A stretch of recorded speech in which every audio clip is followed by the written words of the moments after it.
Sosok di jalan tol Cikandi, misteri penampakan tengah malam. Langit malam itu begitu gelap, seolah-olah bulan enggan menampakkan sinarnya. Lampu-lampu jalan di sepanjang tol Cikandi berkelip-kelip, namun ada beberapa yang tampak redup, menciptakan bayangan yang memanjang di aspal hitam.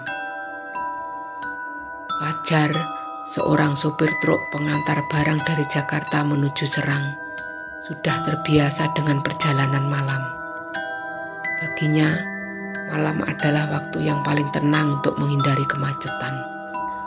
Namun, ada yang berbeda malam itu. Udara terasa lebih dingin dari biasanya. Dan setiap kali ia melewati ruas jalan tertentu, bulu kuduknya meremang tanpa sebab. "Ah, mungkin cuma capek," gumam Fajar sambil menyalakan rokok. Di kursi sebelahnya, Yudi rekannya yang ikut menemaninya, tertidur pulas dengan kepala bersandar di kaca jendela. Suara dengkurannya berpadu dengan deru mesin truk, menciptakan suasana monoton yang biasanya membuat Fajar rileks. Tapi tidak malam ini. Ada sesuatu yang mengganggu pikirannya. Saat truk mereka memasuki ruas kilometer 89, Fajar merasakan sesuatu yang aneh. Jalanan yang tadinya kosong tiba-tiba terasa lebih sempit. Dan dari kejauhan, ia melihat bayangan samar di tengah jalan. Fajar menyipitkan matanya, mencoba memastikan apa yang ia lihat. Yudi." Fajar mengguncang bahu temannya. Yudi terbangun dengan malas. "Apaan sih, Jar? Udah malam nih. Tuh, lihat deh ke depan." Yudi mengucek matanya dan memandang lurus ke depan. Di bawah cahaya redup lampu jalan, sosok seperti manusia berdiri diam di tengah jalan tol. Ia mengenakan pakaian serba putih yang kusam, dengan rambut panjang tergerai menutupi wajahnya. "Anjir, siapa tuh?" bisik Yudi, matanya membelalak. Fajar memperlambat laju truknya, namun tidak berhenti. Mungkin orang mabuk atau orang gila. Mana ada orang waras berdiri di tol begini. Tapi semakin mereka mendekat, sosok itu tidak bergerak sedikit pun, seolah-olah menantang kendaraan mereka untuk mendekat. Jarak tinggal beberapa meter lagi, dan Fajar harus membuat keputusan cepat, berhenti atau menerobos. Namun sebelum ia sempat memutuskan, sosok itu tiba-tiba menghilang. "Gila, hilang!" teriak Yudi, napasnya tersengal. Fajar menginjak rem mendadak, membuat truk berhenti dengan suara decitan keras. Kedua pria itu duduk diam dalam keheningan. Hanya suara detak jantung mereka yang terdengar di dalam kabin. "Lu lihat tadi kan?" tanya Fajar, suaranya bergetar. Yudi mengangguk, wajahnya pucat. "Iya, sumpah gue lihat." Mereka saling menatap, mencoba mencerna apa yang baru saja terjadi.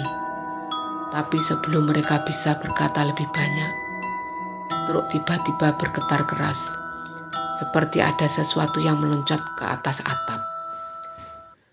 Dada Fajar serasa berhenti berdetak. Ia menoleh pelan ke arah Yudi, yang kini memegang lengan Fajar dengan erat. Ada di atas, Jar," bisik Yudi dengan suara serak. Fajar tahu mereka harus keluar dari situ. Ia segera menginjak gas, melaju kencang tanpa mempedulikan apapun. Tapi suara di atas truk tidak berhenti. Suara langkah kaki yang berat, disertai suara seretan seperti kuku yang menguris besi. Setelah beberapa kilometer, suara itu akhirnya berhenti. Fajar memperlambat truknya, berharap apapun yang mengganggu mereka sudah pergi. Namun saat ia menoleh ke spion, matanya membelalak ngeri. Di kejauhan, Di tengah jalan yang baru saja mereka lewati, sosok itu berdiri lagi. Kali ini lebih dekat dari sebelumnya, memandang langsung ke arah mereka. Sesampainya di rest area, Fajar dan Yudi keluar dari truk dengan tangan gemetar. Mereka memeriksa bagian atas truk, berharap menemukan penjelasan logis. Tapi yang mereka temukan malah membuat bulu kuduk mereka berdiri. Bekas goresan panjang dan dalam menghiasi atap truk, seolah-olah sesuatu dengan kuku tajam mencoba merobeknya. Di beberapa tempat, noda seperti darah kering terlihat samar-samar. Ini nggak mungkin, gumam Fajar. Yudi menatap Fajar dengan mata yang penuh ketakutan. Gue rasa itu bukan manusia, Jar. Fajar tidak menjawab. Ia tahu apa yang mereka alami bukanlah hal biasa. Tapi bagaimana menjelaskannya? Dan yang lebih penting, apa yang diinginkan sosok itu? Malam itu, mereka memutuskan untuk bermalam di rest area.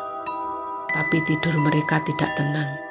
Setiap kali Fajar memejamkan mata, ia bisa melihat sosok itu dengan rambut panjang menutupi wajahnya, berdiri diam di tengah malam, memandangnya, menunggu, dan Fajar tahu ini belum selesai. Pagi itu Fajar dan Yudi terbangun dengan tubuh pegal dan pikiran kacau. Matahari sudah tinggi, tapi udara di rest area masih terasa dingin. Seolah-olah malam sebelumnya meninggalkan jejak yang tak kasat mata. Fajar memandang ke arah truk mereka, berharap kejadian semalam hanyalah mimpi buruk. Tapi bekas goresan panjang di atap truk menjadi saksi bisu bahwa apa yang mereka alami adalah kenyataan. Yud, kita nggak bisa diam aja. Ini nggak normal, kata Fajar sambil menyeruput kopi panas dari warung kecil di rest area. Yudi mengangguk, matanya masih terlihat sayu. Gue juga pikir gitu, tapi kita mau ngapain? Balik ke sana? Gila lu, Jar. Fajar terdiam sejenak, memikirkan langkah selanjutnya. Ia merasa bahwa sosok yang mereka lihat semalam bukanlah kebetulan. Ada sesuatu yang ingin disampaikan oleh makhluk itu, sesuatu yang belum mereka pahami. Ada satu orang yang mungkin bisa bantu kita, kata Fajar tiba-tiba. Siapa?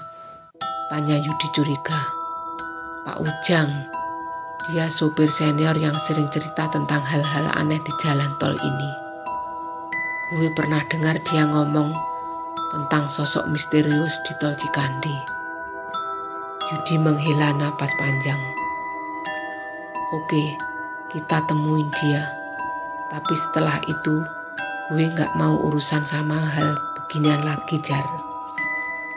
Fajar tersenyum tipis. Gue juga berharap begitu, Yud. Mereka melanjutkan perjalanan menuju sebuah terminal truk di Serang, tempat Pak Ujang biasanya mangkal. Pak Ujang dikenal sebagai supir tua yang penuh dengan cerita mistis dan pengalaman aneh di jalan.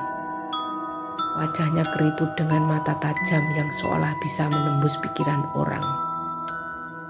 Setibanya di terminal, mereka menemukan Pak Ujang sedang duduk santai di bawah pohon besar, menghisap rokok kretek sambil menatap kosong ke kejauhan.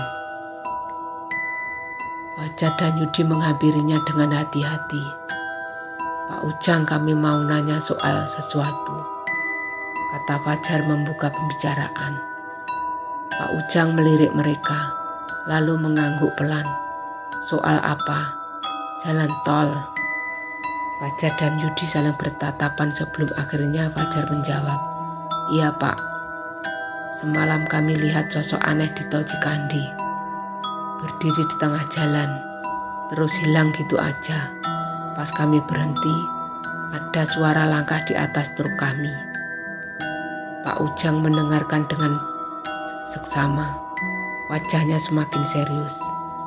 Setelah Fajar selesai bercerita, Pak Ujang menghela napas panjang dan mematikan rokoknya.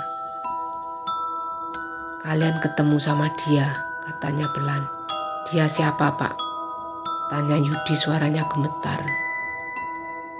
Pak Ujang menatap mereka dengan mata tajam.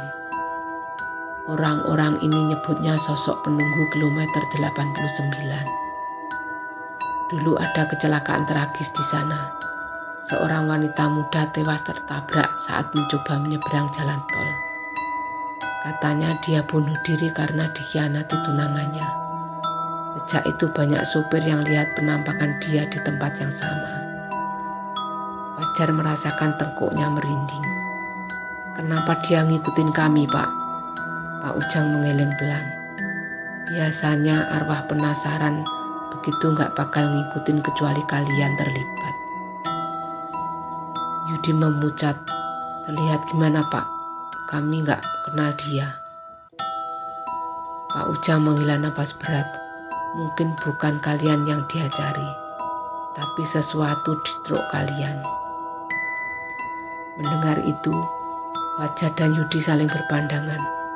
Apa mungkin ada sesuatu di dalam muatan mereka yang membuat sosok itu marah? Mereka segera memutuskan untuk memeriksa isi truk. Mereka membuka pintu belakang truk dengan hati-hati. Di dalamnya hanya ada kotak-kotak barang elektronik yang akan dikirim ke Serang. Semuanya terlihat normal, kecuali satu hal. Bau anyir yang menyengat tiba-tiba muncul dari dalam truk. Bau itu bukan bau biasa. Baunya seperti darah kering yang bercampur dengan aroma tanah basah. "Lu cium bau itu, Jar?" tanya Yudi, suaranya bergetar. Fajar mengangguk, mencoba menahan mual. Mereka meriksa satu persatu kotak di dalam truk. Hingga akhirnya mereka menemukan satu kotak yang tampak berbeda dari yang lain. Kotak itu lebih berat dan ada noda merah samar di sudutnya. Dengan tangan gemetar, Fajar membuka kotak itu, dan di dalamnya mereka menemukan sesuatu yang membuat darah mereka membeku. Sebuah gaun putih kusam, berlumuran noda merah seperti darah. Di atas gaun itu ada potongan rambut panjang yang sudah mengering. Yudi mundur dengan wajah pucat. "Anjir, ini baju dia, Jar." Fajar menatap gaun itu dengan ngeri. "Gimana bisa ini ada di truk kita?" Pak Ujang yang berdiri di dekat mereka hanya menghilang pelan. "Kalian bawa barang milik arwah penasaran. Itu sebabnya dia ngikutin kalian." Fajar merasa pusing. Semua ini terasa seperti mimpi buruk yang tidak ada habisnya. Tapi satu hal yang pasti, mereka harus mengembalikan gaun itu ke arah tempat asalnya.